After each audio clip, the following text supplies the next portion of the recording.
Magandang gabi po, 3 buwan matapos sumadsad ng barkong pandigma ng Amerika sa Tubataha Reef. Yung po yung USS Guardian, isang barkong pangisda ng mga Chinese ang sumadsad din sa naturang World Heritage Site. Ang mga sakay ng naturang barko ay sinubukan pa raw suhulan ng halos 100,000 piso. Yung mga park ranger na nakahuli sa kanila. Nakatutok si Jamsi Sante.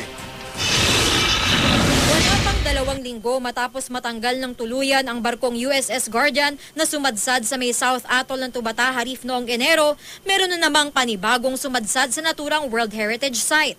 Bandang 11:40 kagabi, isang Chinese fishing boat na may hull number 63168 ang sumadsad sa may North Atoll naman ng Tubataha Reef na may layong 1.1 nautical miles sa silangan ng Park Ranger Station.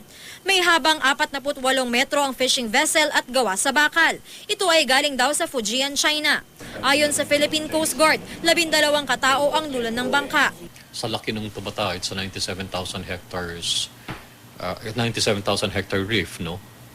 And it's incumbent upon every mariner to know yung location niya at to see to it na hindi magkaroon ng pagkabahura doon sa reef. Dapat alam mo yung pupuntahan mo. Dumating na sa lugar kaninang umaga ang Coast Guard vessel na BRP Romblon para bantayan ang sitwasyon.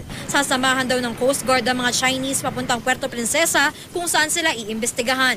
Pinaghihinalaan kasing naroon ng mga ito para mag-poach o illegal na mangalap ng yaman dagat mula sa Tubataha Reef. Na-ground sila, definitely merong kagad violation.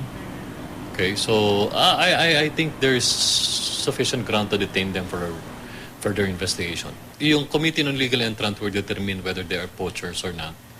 And then meron namang batas tungkol dyan, and if proven na mayroong violation, then they will be detained. Abril din noong nakaraang taon, ilang Chinese fishing vessels ang nahuling nangalap umano ng yaman dagat mula sa Panatag Shoal na bahagi ng Pilipinas, pero sinasabi ng China na bahagi rin daw ng South China Sea na buong-buo nilang inaangkin.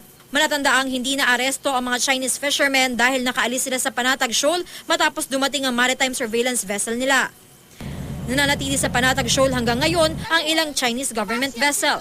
Sinabi ni DOTC Secretary June Abaya sa panayam sa programang News to Go kanina na meron ng mga pinag-aaralang hakbang para masigurong hindi na maulit ang ganitong klaseng insidente. Dapat ayusin yung communication system and yung whatever radar system na meron po ang ating park rangers po dyan para very early ang warning sa kung sino mang barko o bangka na maglalayag po dyan. Ayon sa Tubataha Management Office, dadalhin na sa Puerto Princesa ang mga Chinese fishermen para sampahan ng reklamo.